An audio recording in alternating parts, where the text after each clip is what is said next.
Não espere para investir, invista e espere. Se você está querendo começar a investir na renda variável e gerar renda passiva, fundos imobiliários pode ser esse o seu primeiro passo. No vídeo de hoje, eu vou ensinar como escolher um fundo imobiliário, saber até quanto pagar, a forma que eu utilizo para calcular o preço teto de um jeito bem simples e objetivo, sem usar planilhas, com uma simples calculadora, até quantos % de vacância, os principais erros que iniciantes cometem, a diferença entre fundo imobiliário de papel e fundo imobiliário de tijolo. Tudo isso nesse vídeo. Sabe por que fundo imobiliário é o melhor investimento para começar? Porque é um investimento fácil de você aprender e entender sobre ele, já que você compra parte de imóveis e recebe aluguéis todos os meses. Porque os fundos imobiliários são obrigados por lei a distribuir 95% dos seus lucros no semestre. Ao invés de comprar um imóvel e ter que procurar um inquilino, com fundos imobiliários você compra uma cota de um fundo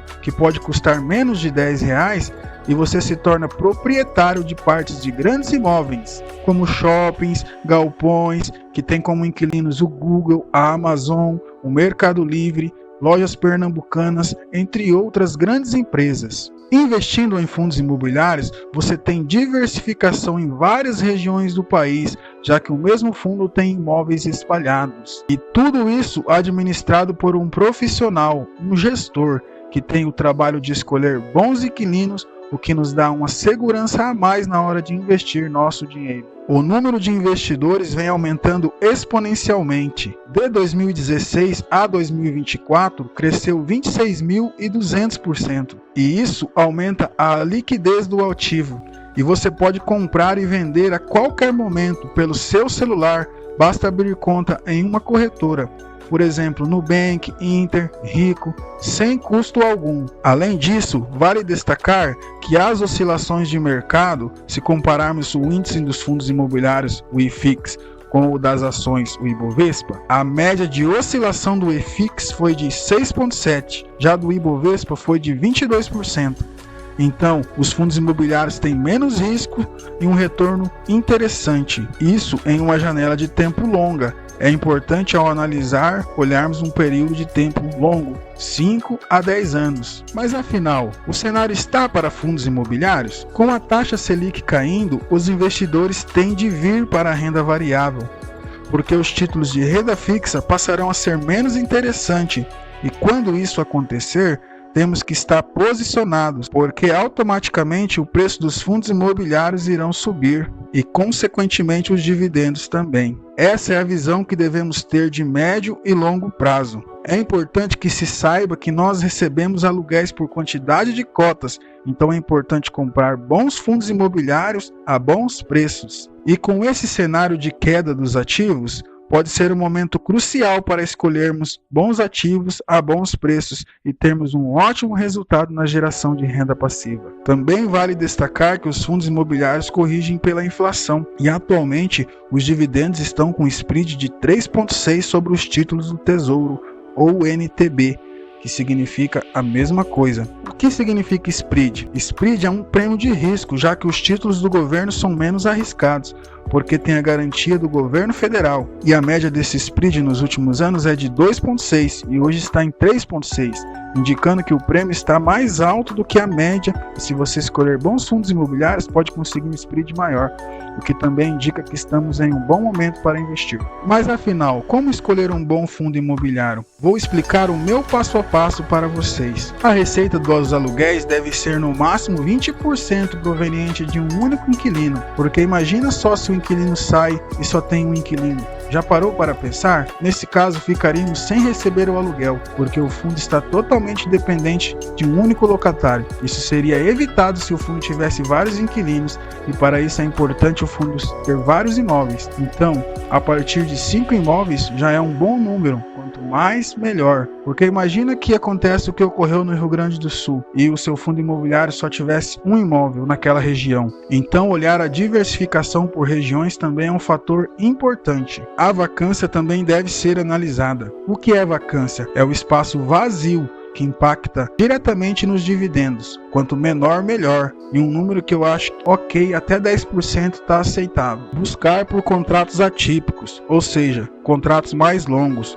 porque geralmente a multa desses contratos atípicos é bem pesada. Exemplo, o inquilino entra no imóvel e resolve sair com 3 meses, ou 6 meses, ou 1 ano, e o contrato é de 10 anos. Tem contratos atípicos que o inquilino terá de pagar todos os aluguéis do período, até o fim dele, que no caso do exemplo é 10 anos, o que nos dá uma previsibilidade maior. Outro fator importante é procurar uma gestão ativa, porque ela está sempre buscando oportunidades, por mais que a taxa de administração geralmente é um pouco mais alta, porém está sempre procurando o balanceamento dos ativos para gerar resultados para os cotistas que somos nós. Eles seguem uma estratégia e devemos sempre acompanhar para ver se não saem dela. Outro indicador que devemos analisar são os dividendos. Analisar se não tem muito altos e baixos, se mantém uma constância nas distribuições e se vem em uma crescente no decorrer dos anos.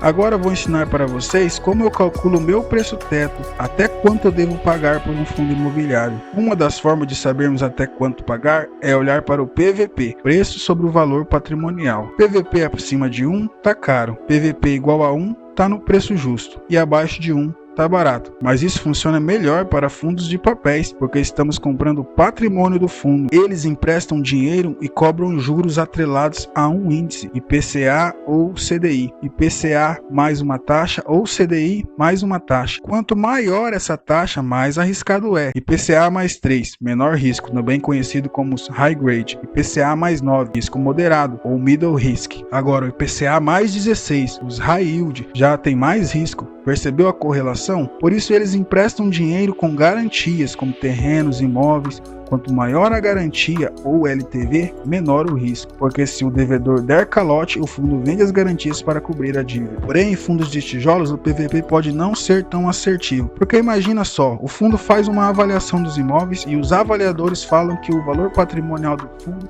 está em 1 bilhão. E uma semana depois, o fundo compra um imóvel ou vende um imóvel do seu portfólio. Já mudaria, entendeu? Então, a forma mais certa de saber se estamos pagando caro ou barato por um fundo imobiliário de tijolo é calculando seu preço teto. Para isso, eu uso um modelo de Gordon, que funciona assim.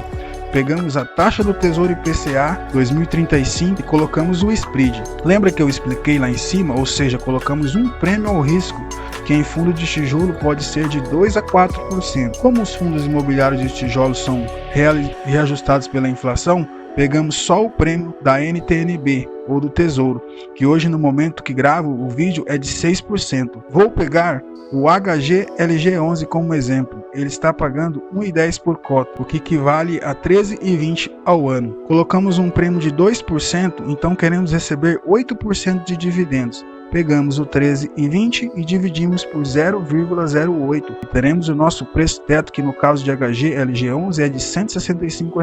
Até esse valor estaria ok pagar, entenderam? Agora eu vou falar um pouco sobre maiores erros que os iniciantes cometem. Procurar fundos com dividendos muito altos. Como já disse, dividendos muito altos pode ser algo não recorrente, o risco pode ser bem maior também. Olhar para o PVP isoladamente não basta.